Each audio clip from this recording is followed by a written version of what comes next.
আসসালামু আলাইকুম বন্ধুরা, আমাদের গ্রাহক সমাবেশ চলছে। আমাদের আজকে থেকে এডেন ইউনিভার্সিটিতে সমস্ত সুবিধা এবং নিরাপত্তার জন্য থানা এবং সিকিউরিটি গার্ড, সিসি ক্যামেরা, পরিপূর্ণ একটা প্ল্যান, একটা এরিয়া যদি আপনি থাকেন, তখন আপনি এখানে দেখা যাবে যে ল্যান্ডগুলি আফতাবনগরের ছিল 70,000 টাকা, 80,000 টাকা কাঠা, সেগুলি 1.25 কোটি টাকা হয়ে গেছে।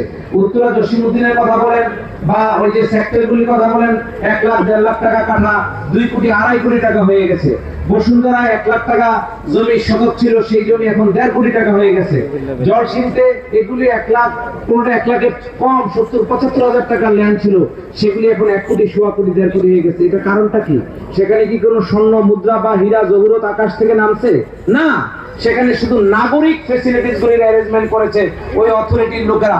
এমন সুন্দর সুন্দর নাগরিক অথরিটি ফ্যাসিলিটিস করেছে। এক্সটেন্ডেড খেলার মাঠ, এটার সামনে একটা বাড়ি থাকলে, সুন্দর একটা ক্লিনিকের সামনে একটা বাড়ি থাকলে, সুন্দর একটা স্কুলের সামনে বাড়ি থাকলে, তাহলে যার তলায় আপনি থাকেন, আপনার বাচ্চারা নিচে নেমে আসছে, খেলছে, খেলাধুলা করে মনের ভুলেও যদি তার এরিয়া থেকে বের হতে না পারে আপনার অনুমতি বা কনসার্ন ছাড়া, সিকিউরিটি দিয়ে বা সিসি ক্যামেরা দিয়ে এমন ভাবে পরিবেষ্টিত থাকবে যে এই বাচ্চাটা আপনার অনুমতি ছাড়া সেক্টরই পার হতে পারবে না, এই সিটির বাইরে দূরে থাক।